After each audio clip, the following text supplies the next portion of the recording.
சுவாமி விவேகானந்தரின் 163ஆம் ஆண்டு பிறந்தநாளை முன்னிட்டு அஇஅதிமுக பொதுச் செயலாளர் புரட்சித்தாய் சின்னம்மா இதயம் கனிந்த நல்வாழ்த்துக்களை தெரிவித்துக் கொண்டுள்ளார்.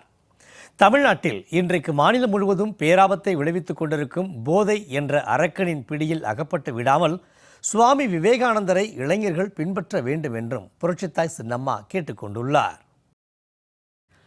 அஇஅதிமுக பொதுச் செயலாளர் புரட்சித்தாய் சின்னம்மா வெளியிட்டுள்ள எக்ஸ் தள பதிவில், இந்தியாவின் தலைசிறந்த சமய தலைவர்களில் ஒருவரான சுவாமி விவேகானந்தரின் 163ஆம் ஆண்டு பிறந்தநாளை கொண்டாடும் அத்துணை நல் உள்ளங்களுக்கும் என் இதயம் கனிந்த நல்வாழ்த்துக்களை தெரிவித்துக் கொள்வதாக கூறியுள்ளார். மேலும் அனைவருக்கும் தேசிய இளைஞர் தின நல்வாழ்த்துக்களை தெரிவிப்பதிலும் மிகவும் மகிழ்ச்சி அடைவதாகவும் புரட்சித்தாய் சின்னம்மா தெரிவித்துள்ளார்.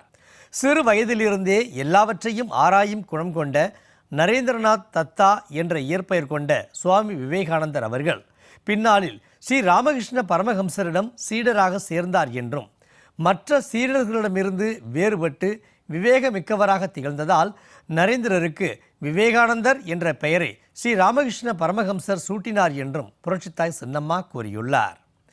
தெய்வத்திரு பசும்பொன் முத்துராமலிங்க தேவர், வ.உ. சிதம்பரம் பிள்ளை, மகாகவி சுப்பிரமணிய பாரதியார், கர்மவீரர் காமராஜர், நம் நாட்டின் முதல் பெண் மருத்துவரான முத்துலட்சுமி ரெட்டி, விடுதலை போராட்ட வீரர் அவினாசிலிங்கம் செட்டியார், பேரறிஞர் அண்ணா, பொன்மனச்செம்மல், புரட்சித் தலைவர் எம்ஜிஆர் போன்ற எண்ணற்ற நம் தலைவர்கள் சுவாமி விவேகானந்தரின் போதனைகளை பின்பற்றியவர்கள் என்பது சிறப்புக்குரியதாகும் என்றும் அஇஅதிமுக பொதுச் செயலாளர் புரட்சித்தாய் சின்னம்மா குறிப்பிட்டுள்ளார்.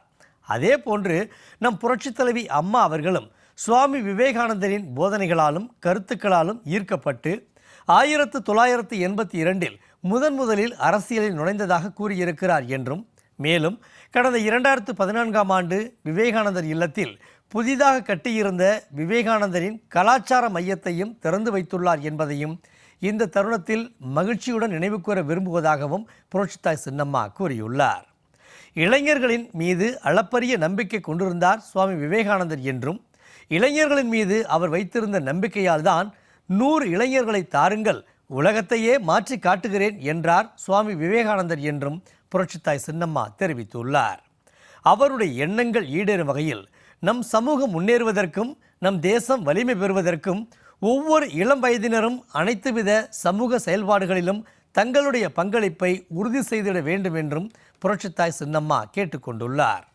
எந்த குடும்பத்தில் உள்ள பெண்மை கொண்டாடப்படவில்லையோ அந்த வீடு பாழ், அந்த நாடும் பாழ் என்ற சுவாமி விவேகானந்தரின் பொன்மொழிகளை மனதில் வைத்து பெண்ணினத்தை காத்திடுவோம் என்று அனைவரையும் கேட்டுக்கொள்வதாக கூறியுள்ள புரட்சித்தாய் சின்னம்மா, அதே போன்று பகை, பொறாமை ஆகியவற்றை நீ வெளியிட்டால் அவை வட்டியும் முதலுமாக மீண்டும் உன்னிடமே திரும்பி வந்து சேர்ந்துவிடும் என்ற சுவாமி விவேகானந்தரின் போதனையை கடைபிடித்தால் பகைமையை வென்று எதிலும் வெற்றி காண முடியும் என்பதை இந்நாளில் தெரிவித்துக் கொள்வதாகவும் புரட்சித்தாய் சின்னம்மா தெரிவித்துள்ளார்.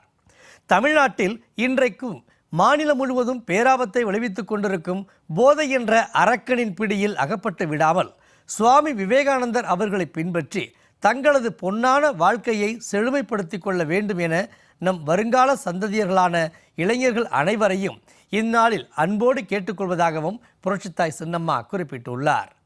எண்ணற்ற தேசபக்தர்கள் உள்ளங்களில் சுதந்திரம் பெற வேண்டும் என்ற எழுச்சி தோன்றும் வகையில் நம் தேசத்தின் பெருமைகளை உறக்க முழங்கிய விவேகானந்தர் வழியில் துரோக சிந்தனைகள் ஏதும் இல்லாமல் சுயநலமின்றி பொதுநலத்தோடு வாழும் பண்பையும் உயர்ந்த எண்ணங்களையும் தூய்மையான சுற்றுப்புற சூழலையும் நம் வருங்கால சந்ததியினருக்கு விட்டுச் செல்வதே நமது ஒவ்வொருவரின் தலையாய கடமையாக எண்ணி சுவாமி விவேகானந்தர் அவர்களின் பிறந்த நாளில் உறுதி ஏற்போம் என்றும் அஇஅதிமுக பொதுச் செயலாளர் புரட்சித்தாய் சின்னம்மா வாழ்த்துச் செய்தியில் கூறியுள்ளார்.